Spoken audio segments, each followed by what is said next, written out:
Amém? A graça e a paz do nosso Senhor Jesus Cristo. Amém?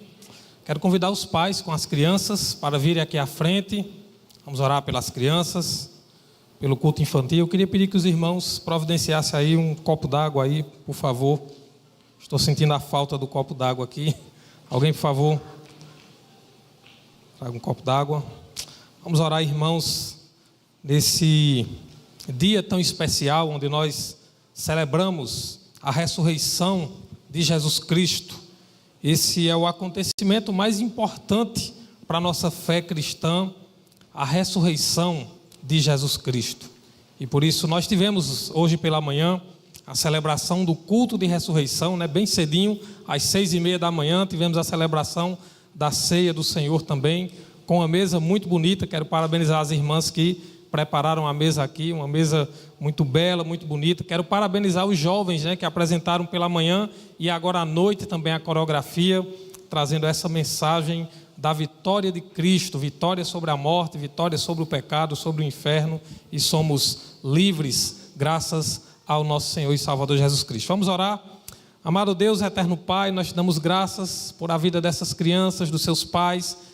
Pedimos que o Senhor continue a derramar das tuas bênçãos sobre essas vidas. Abençoa o culto infantil também, que elas possam agora aprender mais da tua palavra, que teu Espírito Santo conduza cada palavra, cada momento ali, que as crianças possam aprender mais do Senhor a cada dia. É o que oramos agradecidos em nome de Jesus. Amém.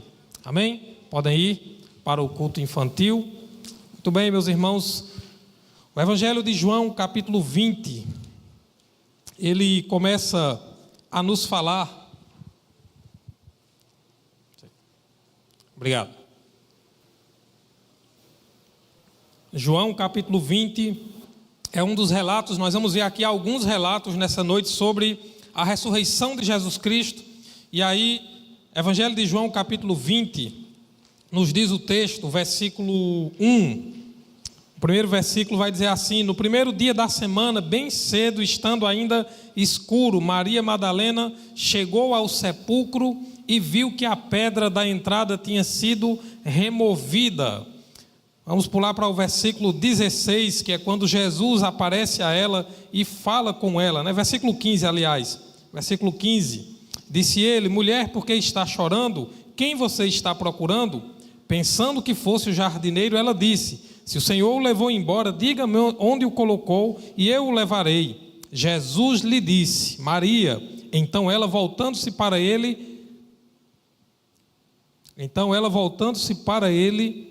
exclamou em aramaico, Rabone, que significa mestre. Então, aqui nós vemos o que nós podemos dizer que é a primeira aparição de Jesus quando ele ressuscitou.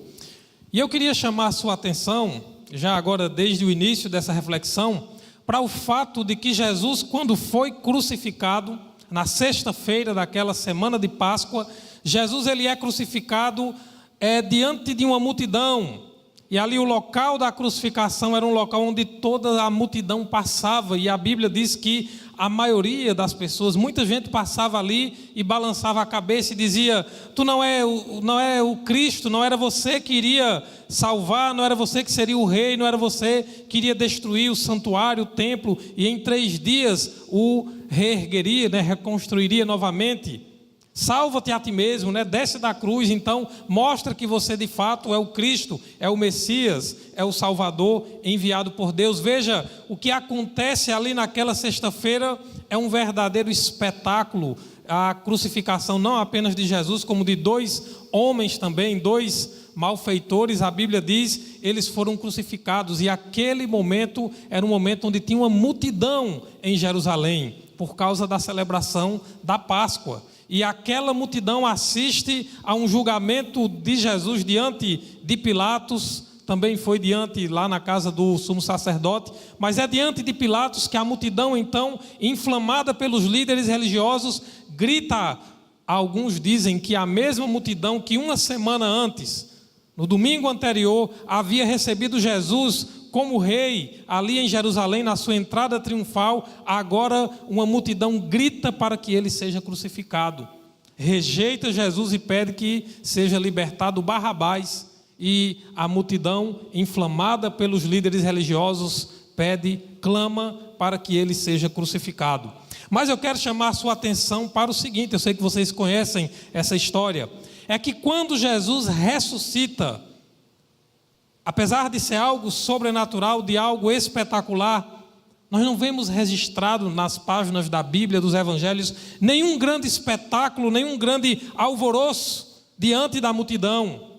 Nós vemos um Jesus que ressuscita e aparece a algumas pessoas para depois aparecer ao seu grupo de discípulos mais próximos que andaram com ele por boa parte dos 3 anos em que ele pregou para as multidões. E aqui nós vemos o relato do Evangelho de João mostrando que Maria Madalena foi a primeira pessoa a quem Jesus apareceu. Se nós formos para Mateus 28, vamos ver esse texto aí, Mateus 28, a partir do versículo, o primeiro versículo de Mateus 28, quando Mateus registra sobre a ressurreição, ele vai dizer também o seguinte, versículo 1: depois do sábado, tendo começado o primeiro dia da semana, Maria Madalena e a outra Maria foram ver o sepulcro. Vamos pular para o versículo 5. O anjo disse às mulheres: não tenham medo, sei que vocês estão procurando Jesus que foi crucificado. Ele não está aqui, ressuscitou como tinha dito. Venham ver o lugar onde ele jazia. Vão depressa e digam aos discípulos dele: ele ressuscitou dentre os mortos e está indo adiante de vocês para a Galileia. Lá vocês o verão. Notem que eu já os avisei. As mulheres saíram depressa do sepulcro, amedrontadas e cheias de alegria, e foram correndo a anunciá-lo aos discípulos de Jesus. De repente, Jesus as encontrou e disse: salve. Elas se aproximaram dele, abraçaram-lhe os pés e o adoraram. Então Jesus lhes disse: não tenham medo, vão dizer a meus irmãos que se dirijam para a Galileia, lá eles me verão. Aqui agora é Mateus também que diz que as mulheres foram as primeiras a testemunhar, a ver Jesus ressuscitado. E o que é que eu quero chamar a sua atenção? Jesus fez questão de aparecer primeiramente as pessoas mais improváveis da sua época. Lembra da multiplicação dos pães e peixes? Quantas pessoas tinham lá na primeira multiplicação? 5.000 homens, além de mulheres e crianças. Quem sabe um pouco da cultura da época vai entender e sabe que mulheres e crianças não eram contados. As mulheres eram desprezadas, as mulheres não tinham lá muito valor naquela sociedade extremamente machista, patriarcal, e então Jesus faz questão de aparecer primeiramente às pessoas mais improváveis da sua época. A Maria Madalena, da qual ele expulsou 7 demônios. As mulheres que também estavam, João, Lucas também vai dizer que tinha outras mulheres presentes ali. Veja, Jesus aparece às pessoas mais improváveis, as pessoas que eram desprezadas, eram as mulheres. Isso nós poderíamos dizer num linguajar mais moderno, mais atual, que Jesus foi inclusivo. Ele estava incluindo, ele estava fazendo questão de destacar, e isso está registrado nos evangelhos, que as pessoas mais improváveis, elas tinham valor, tinham um grande valor. E são elas que Jesus diz a elas: olha, vão anunciar aos meus discípulos, aos meus irmãos, que eu vou para a Galileia e que eu estarei ali e me encontrarei com eles. Isso é a inclusão de Jesus, é alcançar e valorizar aqueles que são desprezados pela maioria das pessoas, os esquecidos pela sociedade, mas é incluir, alcançar, para salvar essas vidas, para transformar essas vidas, para restaurar essas vidas. Eu acho interessante porque o Evangelho faz questão de dizer: Maria Madalena, da qual ele tinha expulsado 7 demônios. Jesus incluía pessoas desprezadas, pecadores, publicanos, cobradores de impostos, que eram odiados pelas pessoas ali, pelos judeus, prostitutas, a mulher adúltera em João capítulo 8, que estava ali a ponto de ser condenada, todos querendo apedrejar aquela mulher, mas Jesus diz: olha, mas quem não tiver pecado, que seja o primeiro a atirar pedra contra ela. e todos saem acusados pela sua consciência. Mas Jesus olha para a mulher e diz: ninguém te condenou? Eu também não te condeno, agora vá e não peques mais. A inclusão de Jesus é incluir os desprezados, esquecidos, aqueles que são condenados pelo mundo, rejeitados, para salvá-los, para transformar as suas vidas, para restaurar as suas vidas. A ressurreição traz essa mensagem, irmãos, de perdão, de restauração. Por isso, inclusão para Jesus é alcançar os esquecidos, para restaurar, para salvar, para transformar as suas vidas.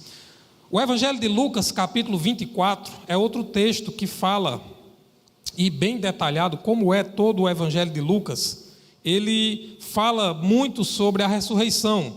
Lucas 24, a partir do versículo 13, vamos ver aí o que nos diz esse texto. Lucas 24, versículo 13, diz assim: naquele mesmo dia, 2 deles estavam indo para um povoado chamado Emaús, a 11 quilômetros de Jerusalém. No caminho conversavam a respeito de tudo o que havia acontecido. Enquanto conversavam e discutiam, o próprio Jesus se aproximou e começou a caminhar com eles. Veja, essa história aqui eu não vou ler tudo porque é grande, mas são 2 discípulos de Jesus que após a sua morte, eles abandonaram o grupo ali dos apóstolos, dos discípulos, e estavam voltando à sua aldeia, ali a Emaús. E eles estavam conversando e ali o texto diz que Jesus agora aparece e começa a conversar com eles, mas eles não reconhecem. E aí Jesus pergunta: o que é que vocês estão conversando? Viu a apreensão deles, viu a forma que eles estavam meio que perturbados, e aí eles dizem: você é o único que estando em Jerusalém nesses dias, não sabe, não viu tudo o que aconteceu, o que fizeram com Jesus, foi morto injustamente, foi crucificado.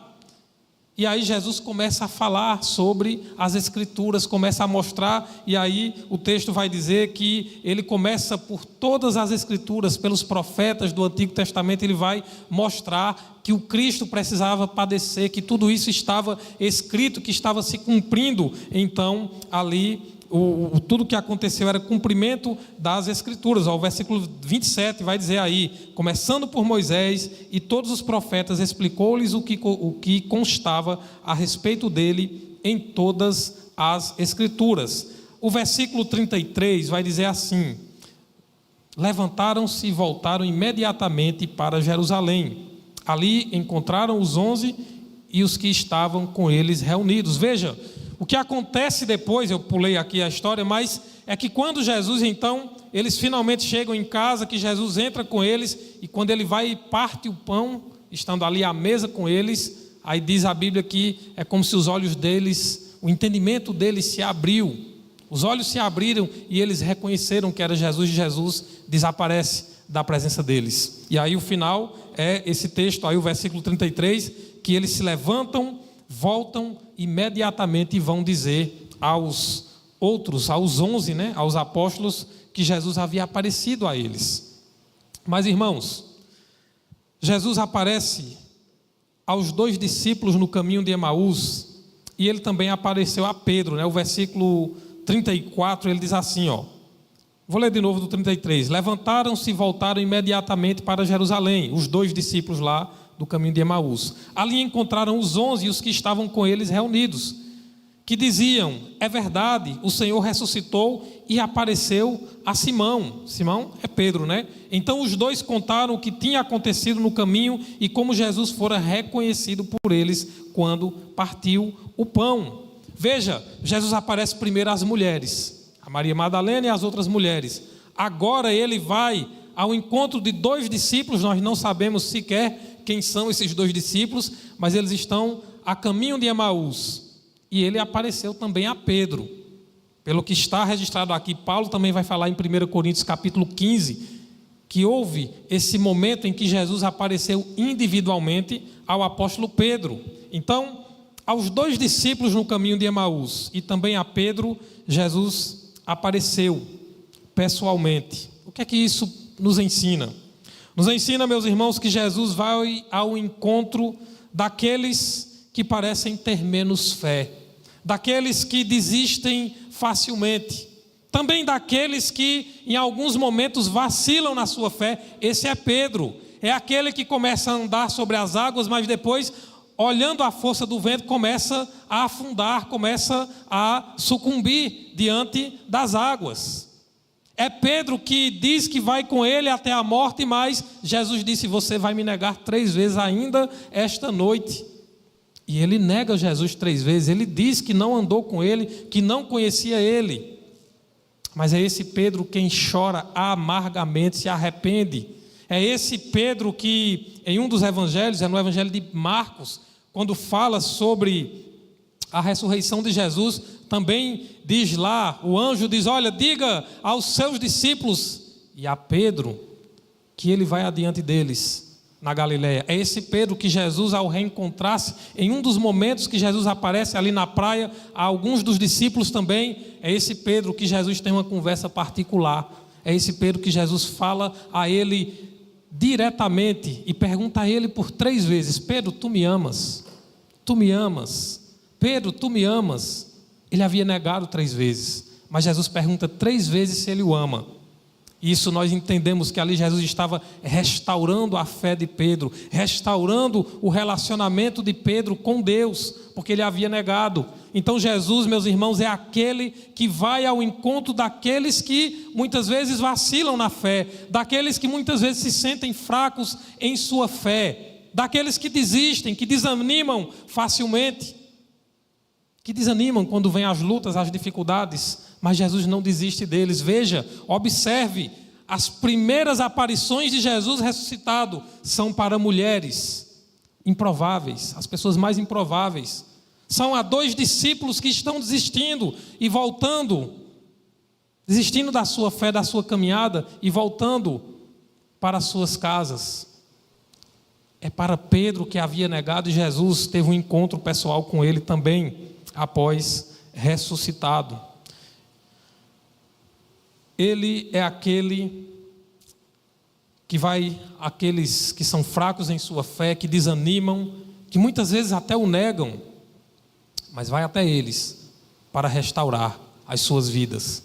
Vai até eles para transformar a sua fé, para transformar a sua experiência com Deus. E é claro que Jesus repreende a falta de fé dos discípulos. É claro, veja em Lucas 24, voltando aí ao capítulo 24, versículo 25 ao 27, aqueles 2 discípulos lá do caminho de Emaús, no versículo 25 vai dizer assim: ele lhes disse: como vocês custam a entender e como demoram a crer em tudo o que os profetas falaram? Não devia o Cristo sofrer estas coisas para entrar na sua glória? E começando por Moisés e todos os profetas, explicou-lhes o que constava a respeito dele em todas as Escrituras. O Evangelho de Marcos, ele faz questão de dizer que Jesus censurou a incredulidade dos discípulos. Porque quando as mulheres chegaram anunciando, não pense que eles acreditaram de imediato, que não acreditaram. Quando esses 2 chegam falando também, na verdade eles só acreditam mais quando Pedro é quem diz que Jesus apareceu para ele. E aqui mesmo no Evangelho de Lucas nós vamos ver mais à frente que eles demoram a crer. É preciso que Jesus peça algo para comer. Ele diz: olha, vocês não estão vendo as marcas aqui dos cravos, a marca do meu lado que foi perfurado. Vocês acham que um espírito pode fazer o que eu estou fazendo? E aí ele vai dizer: vocês têm algo para comer?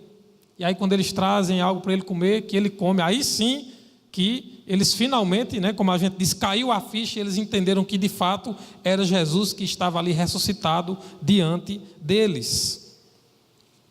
Jesus vai ao encontro daqueles que muitas vezes vacilam na fé, mas para restaurar. Ele repreende a nossa falta de fé, a nossa incredulidade.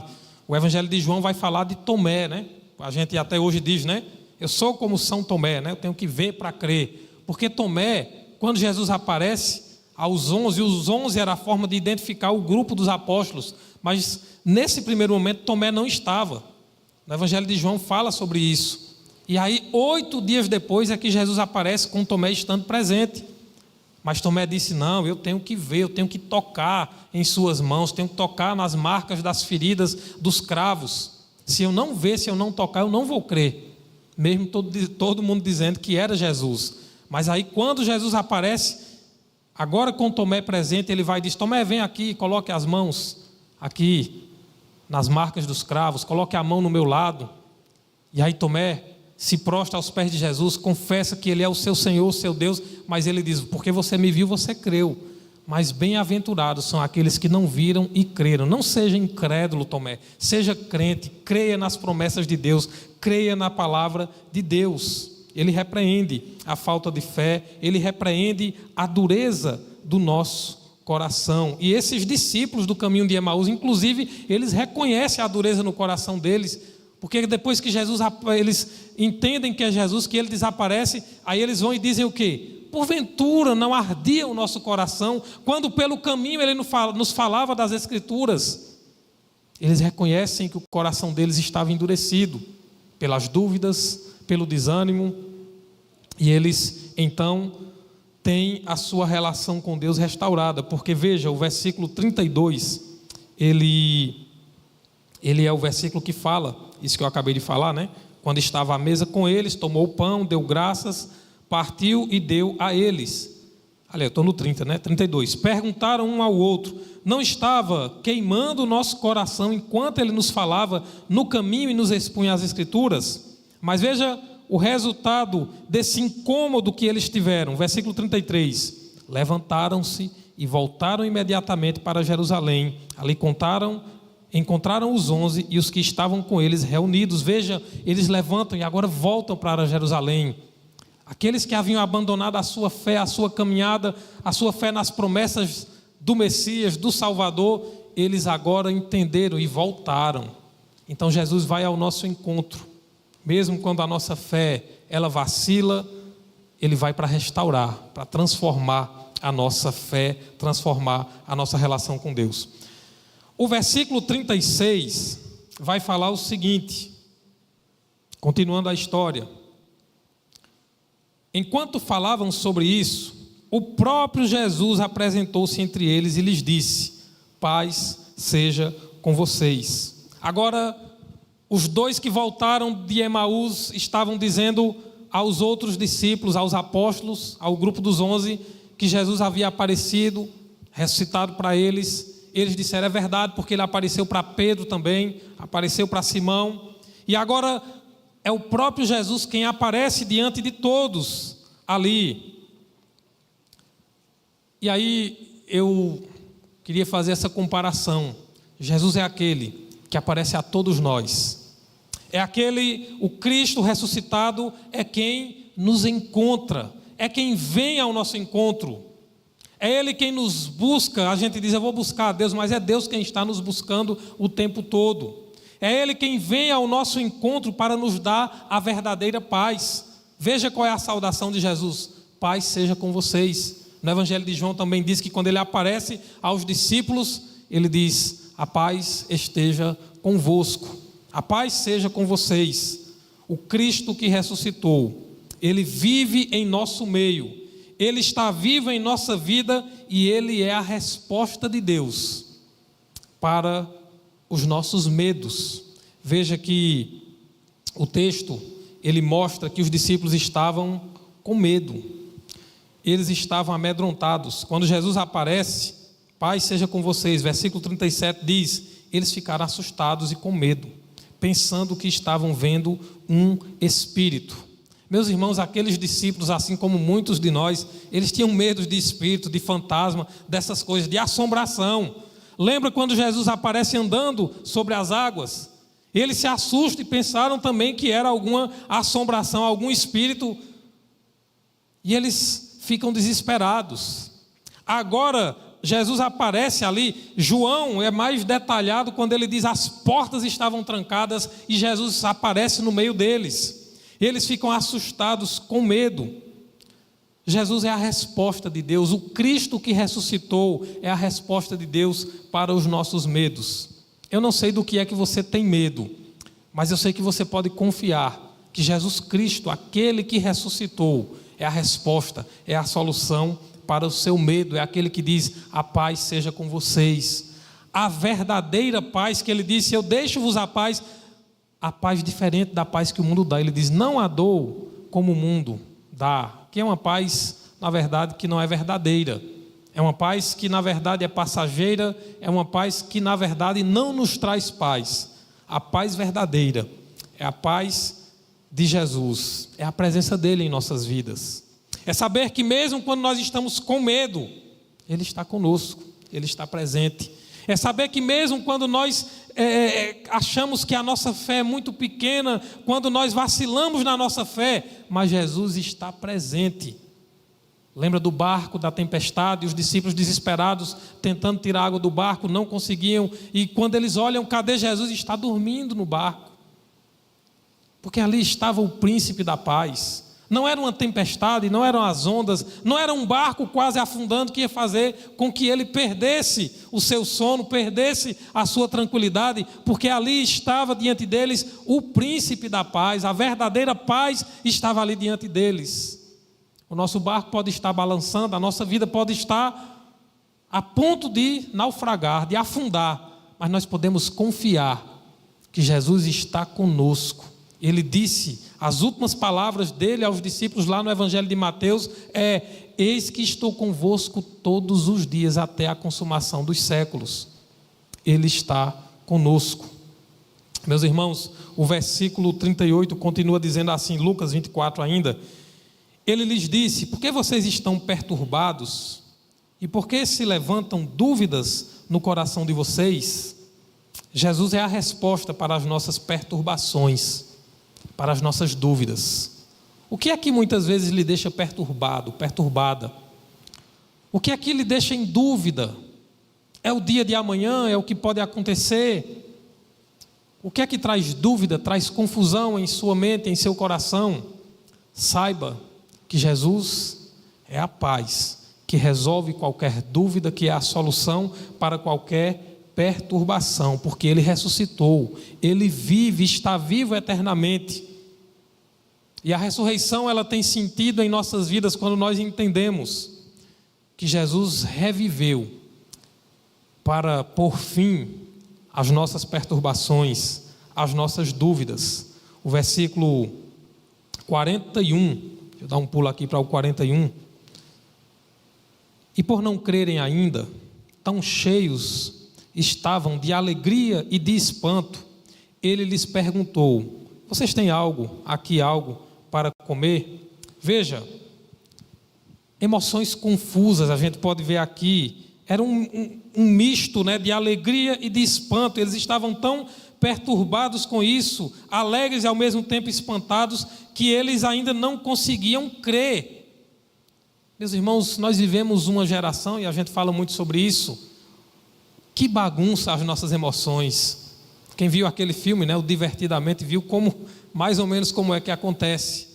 Mas nós vivemos um tempo de tanta tecnologia, de tanta informação, de tantos avanços na ciência, tanta coisa ao nosso dispor, tanto conhecimento, mas parece que isso muitas vezes faz perturbar mais as nossas emoções. Cada vez mais nós estamos confusos. As redes sociais, os algoritmos que estão aqui, nessas coisinhas aqui, cada vez mais, observe, nos encaminham e nos levam, nos influenciam a viver perturbados. É uma confusão que não se acaba. As pessoas brigam por tudo nas redes sociais. Já observou isso? Famílias em confusão o tempo todo, qualquer coisa é motivo, e aí a pessoa se chateia: eu vou sair desse grupo, eu não falo mais, eu vou bloquear fulano, Então é uma confusão. Aquilo que deveria ser para nos aproximar, muitas vezes faz nos afastar. E aí a gente se reúne, está todo mundo em casa, naquela sala, na varanda, ou à mesa, e cada um aqui. E é assim que a gente conversa. A gente não conversa mais entre nós. A mesa está posta, e às vezes nem é mais a mesa, né? Está um lá no quarto, está outro no sofá, e as pessoas às vezes comem, acho que nem sentem o gosto da comida, porque está ali disperso. Emoções confusas. Quantos adolescentes, crianças, crise de ansiedade, síndrome do pânico, depressão. Nós somos uma geração extremamente adoecida emocionalmente, psicologicamente, doenças da alma, emoções confusas, perturbadas. Isso só pode ser transformado pela presença de Jesus Cristo, aquele que ressuscitou. Em meio a toda aquela confusão, a esse misto de alegria, de espanto dos discípulos, que impedia que eles crescem, Jesus então, ele age, ele vai ao encontro desses discípulos, e eu diria, de maneira paciente, ele trata com aqueles discípulos, assim como ele trata com cada um de nós, com as nossas emoções confusas, com as nossas perturbações, com esse misto que uma hora nós estamos, são aqueles picos de alegria, daqui a pouco aquela tristeza, uma noticiazinha, qualquer coisa você viu, alguém postou uma coisa e isso tira a sua paz. Somente Jesus pode tratar conosco e pode nos dar a cura para essas emoções confusas e perturbadas. Veja o versículo 41, ele diz, vocês têm algo aqui para comer? E 42 ele diz, deram-lhe um pedaço de peixe assado, e ele o comeu na presença deles, e disse-lhes, foi isso que eu falei enquanto ainda estava com vocês.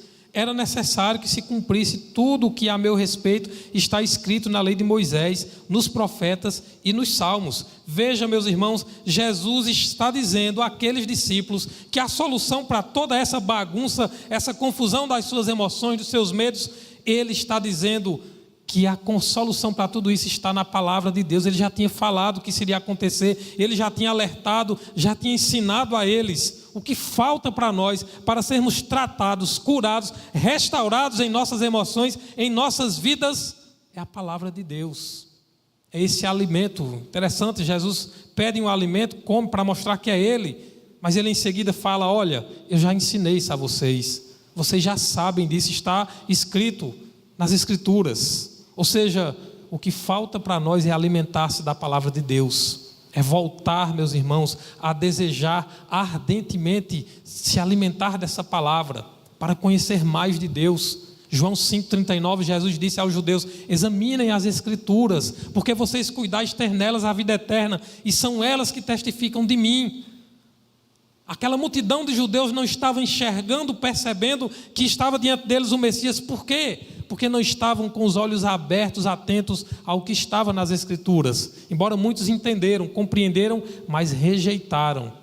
Porque muitas vezes o problema não é falta de entendimento, é falta de aceitar mesmo quem Jesus Cristo é em nossas vidas. Muitas vezes o problema não é a falta de fé, não é não compreender o plano de Deus para as nossas vidas. O problema de muitos de nós, muitas vezes vai ser aceitar, vai ser dar um passo para Jesus, vai ser, eu quero Jesus como Senhor da minha vida, eu quero viver para Ele, porque a gente sabe a verdade, porque muitos de nós sabemos, conhecemos a verdade, mas aí Jesus mesmo ensinou, quando Ele conta aquela parábola, do homem que constrói a casa sobre a areia e sobre a rocha, Ele diz que aquele que ouve as suas palavras, mas não pratica, não coloca em prática, não vive, ele diz, é como alguém que constrói a casa sobre a areia, que quando vier a chuva, a tempestade, os problemas, vai cair e vai ser grande a sua ruína.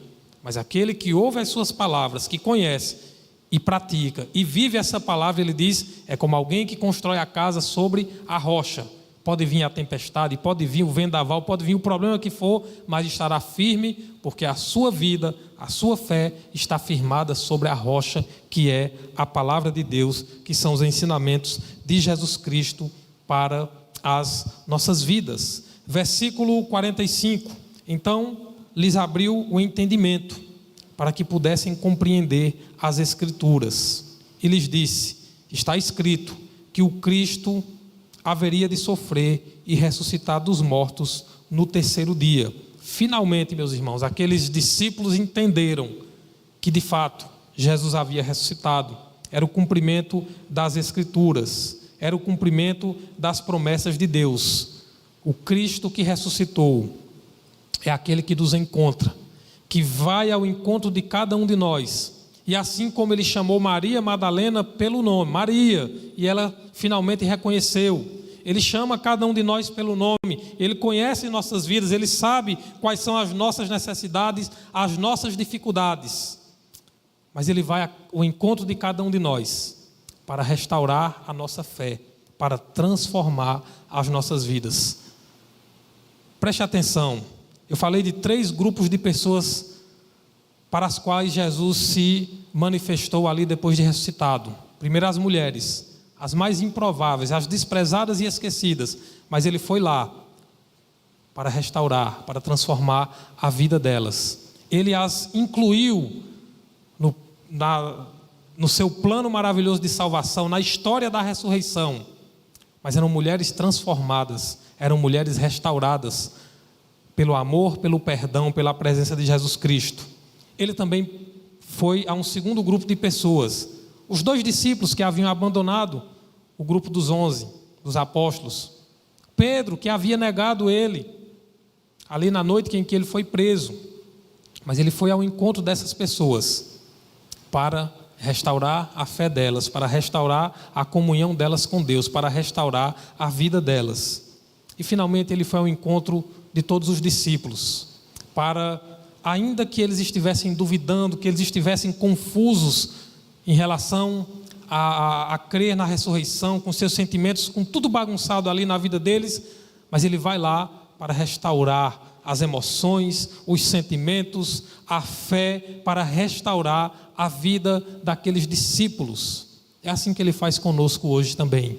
Ele ressuscitou para restaurar as nossas vidas, nos restaurar dos nossos medos, dos nossos conflitos, das nossas perturbações, das nossas dúvidas, da nossa fé que muitas vezes vacila, que muitas vezes desanima. Ele é a resposta e a solução para tudo isso. Mas há uma razão para tudo isso. E eu quero concluir com o versículo 47 e 48. Depois que finalmente todo mundo creu, todo mundo entendeu que ele havia ressuscitado. Versículo 47. E que em seu nome seria pregado o arrependimento para perdão de pecados a todas as nações, começando por Jerusalém. Olha, missões aí, né? Ser pregado no nome de Jesus, arrependimento e para perdão de pecados a todas as nações, começando por Jerusalém. 48. Vocês são testemunhas destas coisas. Então veja, tudo isso tem uma razão.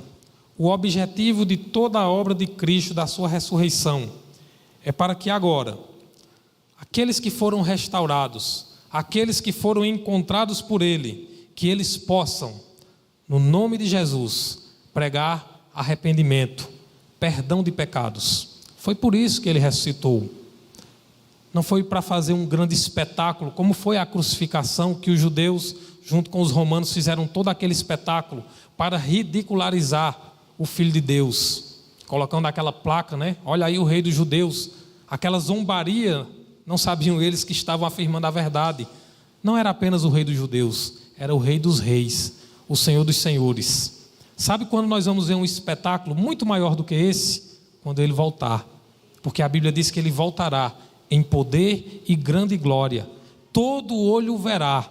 Ele voltará e aí sim, Ele será o Rei dos Reis. A Bíblia diz, meus irmãos, que todo olho o verá, até aqueles que o transpassaram, até aqueles que quiseram ridicularizá-lo, eles verão. E a Bíblia diz que todo joelho se dobrará, toda língua confessará, reconhecendo que Jesus Cristo é o Senhor, para a honra e glória de Deus Pai. Então, esse espetáculo vai acontecer, mas eu quero concluir essa palavra dizendo a você: isso precisa acontecer aqui, em nossas vidas. Ele precisa ser o Rei na minha vida, na sua vida. Ele precisa estar ressuscitado, vivo a cada dia em nossas vidas, transformando, restaurando a nossa vida. Porque nós somos pecadores, porque nós precisamos do perdão dele a cada dia. Nós precisamos, meus irmãos, da vida de Jesus vivendo em nós a cada dia. Por isso, ele vem ao nosso encontro para restaurar as nossas vidas. Essa é a razão de tudo. Ele ressuscitou, mas ele precisa estar vivo em nossos corações. Vamos cantar, vamos louvar nesse momento.